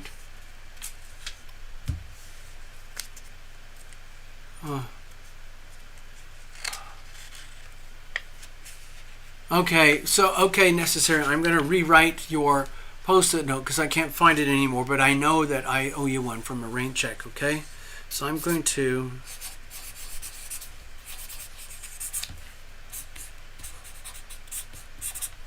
I'm drafting a new post-it note for you, okay? All right, so if it's okay, folks, I'm going to kind of wrap it up here. I feel very weird, I have to tell you. I feel very, very strange right now. I'm blaming it on the planets, as you know. I love that's what I do. Every day I look for it. Okay, I can't tell.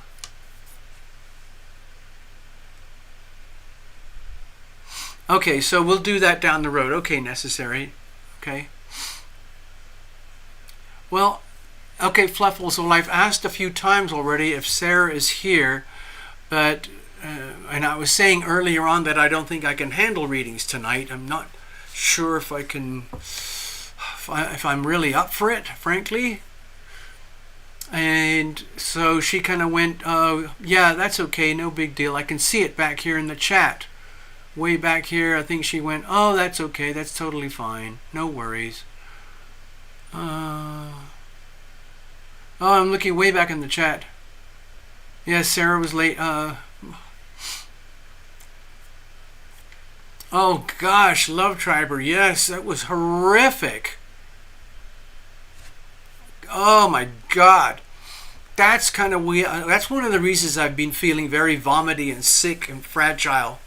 Okay, here's a couple of things. I'm not good with the heat.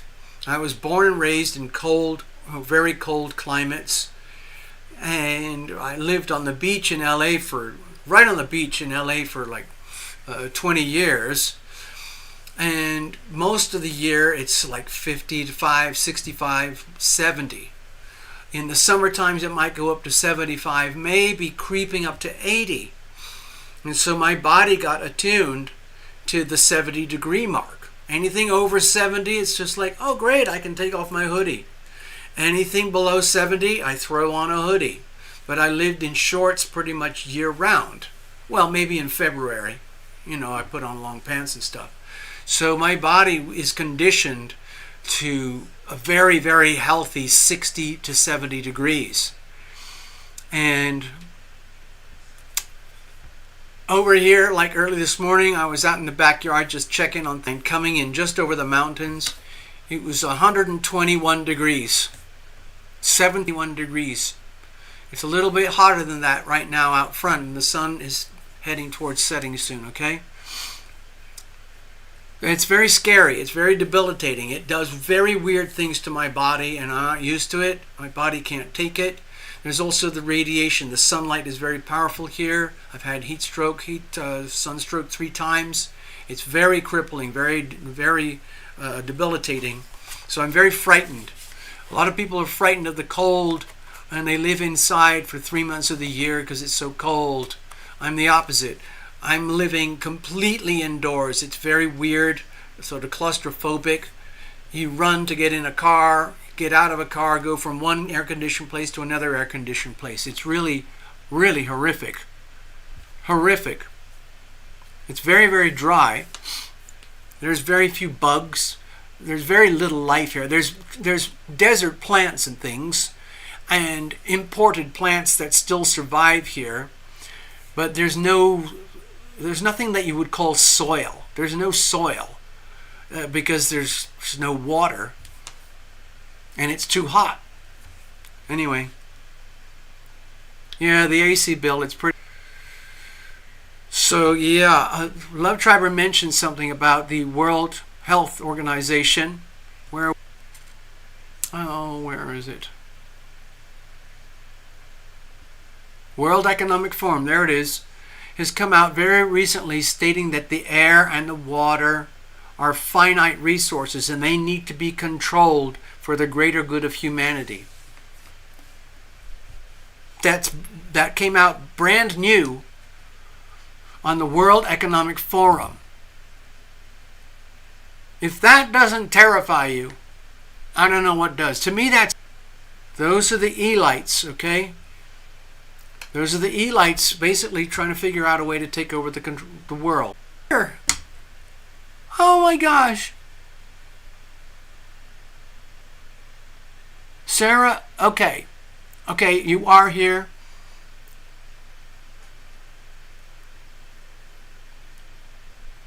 Okay. Oh no, let's do it now, okay? I've got enough stuff backfiring over here already with all the retrogrades happening. So I want to do this now, okay, Sarah? So please hang in, okay? Please hang in. Yeah, Fluffles, right now, I don't know if you watch I watch a channel called Suspicious Observers, and he monitors global climate and weather and sun weather and things like that. And it's an incredible education to understand that the least significant part of the shifting and changing in the climate, they call it, is to do with human behavior. That's just one. Oops, sorry. I'm not supposed to say that on YouTube. Ah! Sorry. Anyway, a lot of what happens here on Earth is a direct influence about what happens on the sun. Okay? The sun goes through patterns and cycles. It gets hotter, it gets colder, it gets more sunspots, less sunspots. And if you look over 4.5 billion years of geological history, you can see that there are periods when the Earth was much, much hotter than it is now, and a little bit colder. We're actually much more in a cold period than we are in a hot period. The thing is, for the last 150 years or so, during which the human population exploded across the world, mostly because it was the microclimate has been extremely favorable to people. We got used to, comfortable, suitable temperatures. But like my own body, anything just slightly outside the degrees of comfort is very frightening. Right now, we are heading towards what's called a solar maximum, part of an 11-year cycle, but there's other cycles in between and around that sort of sync up and organize in such a way that we're heading towards not only a solar maximum, but eventually in 11 years from now, a solar minimum. All right. On top of that, we're going through a pole shift. Okay. You can study all of these things. So, you know, we burn gasoline, we burn wood, we eat food, cows fart, pigs fart, chickens fart, humans fart. Diesel fumes create a mess. Coal-fired power plants create a mess. It's not really the CO2. It's not even the CO2 that's a problem. The big issue with those things is the dust. It's the carbon. It's the soot. That's what's nasty. Most of the heat issues are almost all directly correlated with the sun. It's not because we're just sitting here burning up all the forests. I mean, it does have a marginal influence, I believe. But the vast influence is the sun itself. That's my personal opinion. So I'm going to still drive a car and buy gasoline. I'm still going to use the air conditioner and burn up electricity. I'm still going to eat food that took electricity and diesel fuel to make. There we go. All right, Sarah. Okay. Okay, Sarah, here we go. It's going to be a blind reading. I'm going to jump right in. Please get yourself steady. Invite your invisible friends. Get them close and comfortable and nearby. Cards are well shuffled already, and we were doing that live a few minutes ago, but now I thought you'd gone away, but now you're here. Okay, so Sarah, this is your mini reading.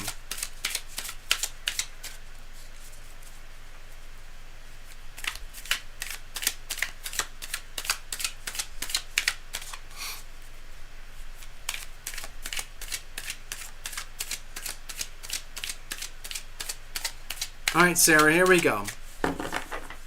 Now, as far as I recall, we did a reading for you a couple of weeks ago, didn't we? And it was something, maybe you were the person who was doing some real estate, you're happily married, I can't remember. But I know somebody was thinking of moving and had to buy a house and so on and so on. And anyway, I can't remember if that's you reading. Here we go. It's going to be a blind reading. What kind of messages do we have here tonight for Sarah? Now, what happens, of course, on this channel is that typically something comes up that you either know deep down, but you can't put words to it, or you can't acknowledge it, or you don't want to deal with it, but it needs to be brought to the surface. You've got to reveal it to heal it. This is a diagnostic tool, essentially like when you go to AutoZone or Riley's, and you get your car checked out because the lights are blinking on your dashboard. Uh-oh, uh-oh, uh-oh, uh-oh.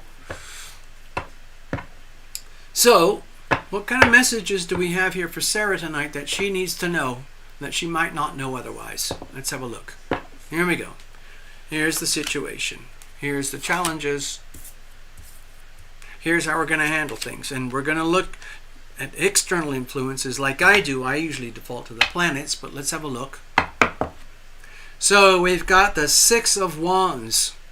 Okay, this is a card of success and winning and achievement and being respected accordingly. It's like the winner's card.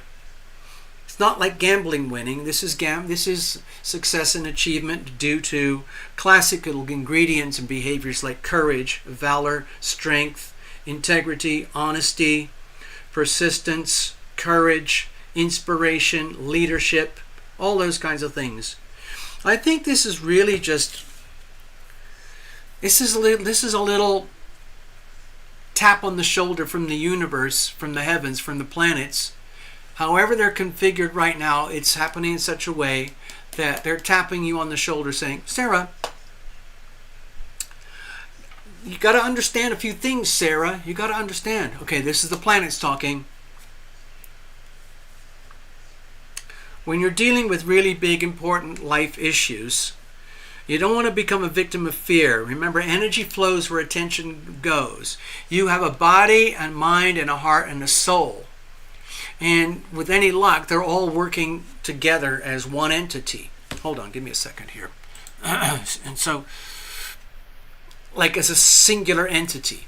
Now, a lot of people today are conditioned to operate from the neck upwards, is an appendage that serves whatever's going on up in the head.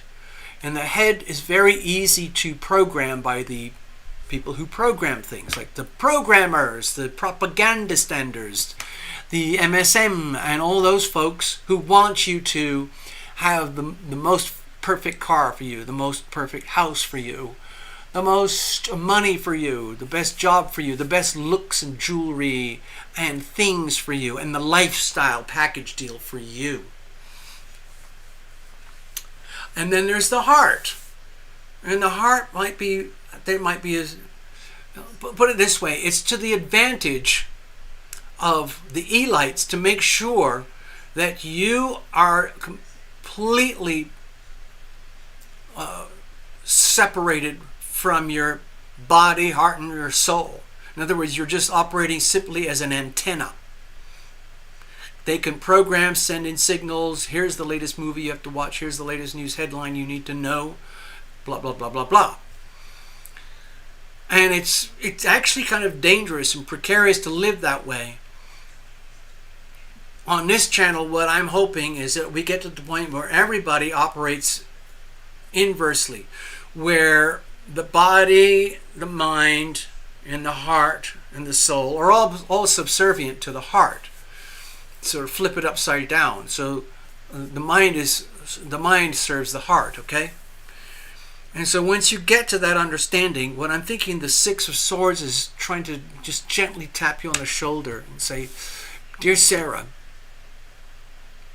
please understand that success and winning and being happy has different manifestations for different people at different times and places in their life, okay? And the people who are happy and successful and winners, in this case, are coming from here. So that instead of having the feeling of success pumped at them, and you reciprocate and behave accordingly, where they're actually bleeding you out and sapping your life force, we have to flip it around here so that you take ownership. There's something, okay, this is going to sound ridiculous, but Donald Trump does this quite effectively. He did this the other night. I call it assuming the win.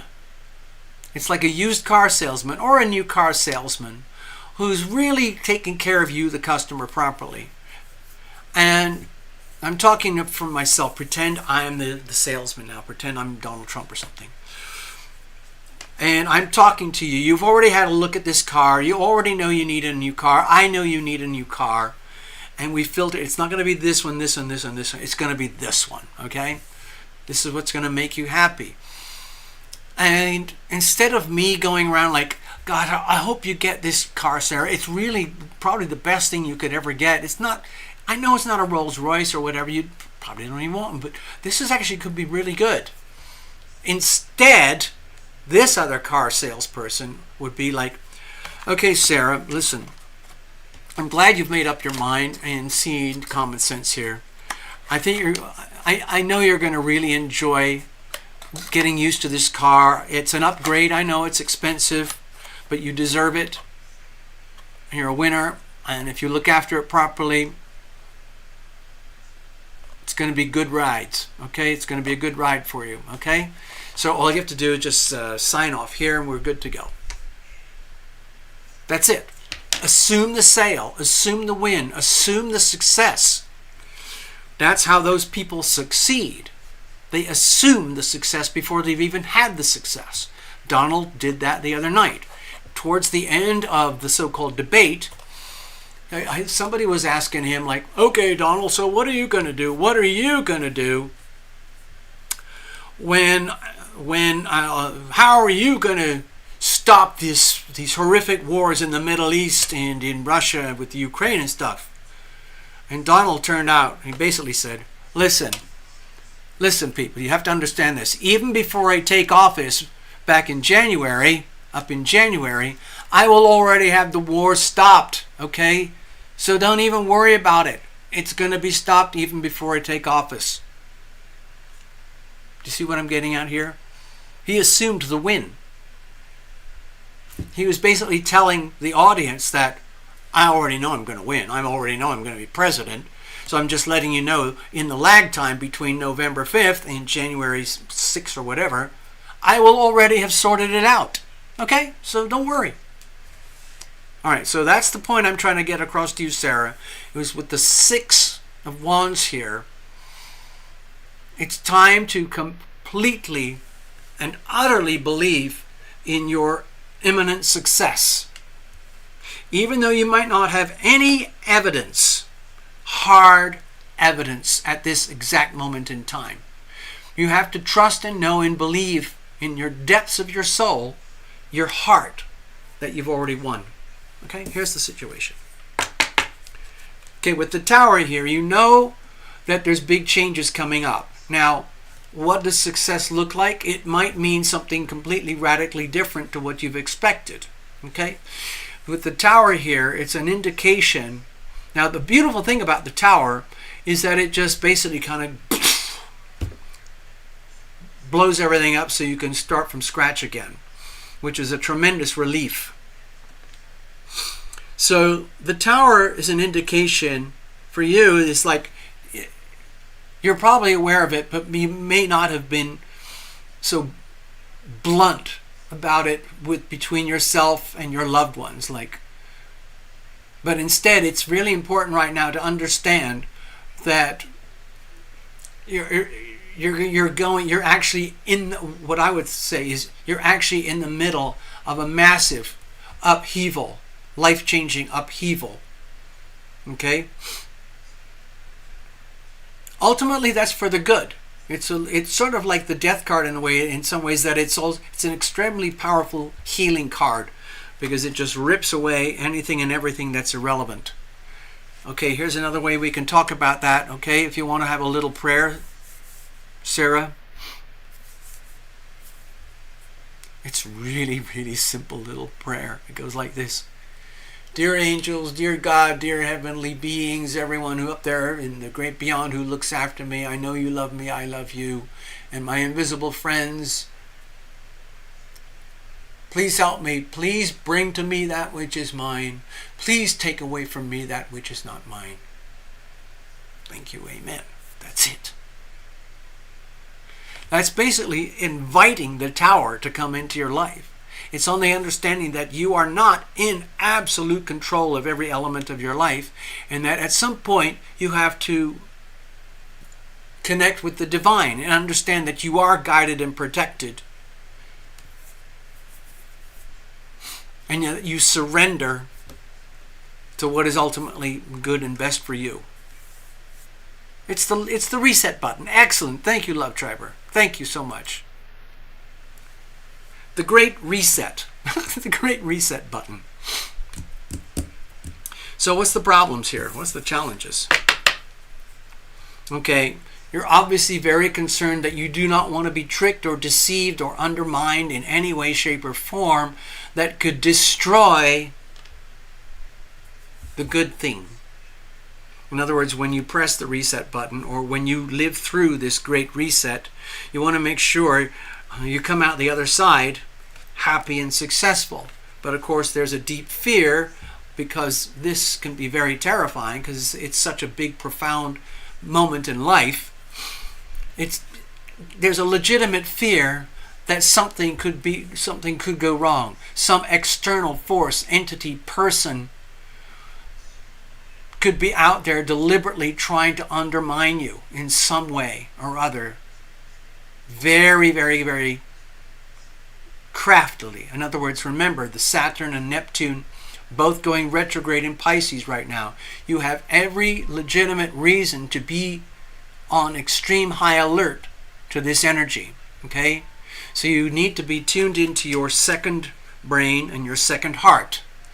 In other words, your core animal intuition, so that if there is any form of external betrayal, deception, lies, and theft going on, you can smell it in advance, all right?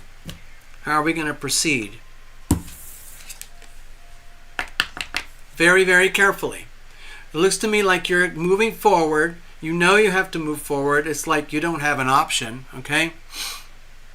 Thank you again, Love Triber, thank you. The tower is happening for you, not to you. It might feel like it's happening to you because it could be really potentially painful, but ultimately the story here is about your ultimate success.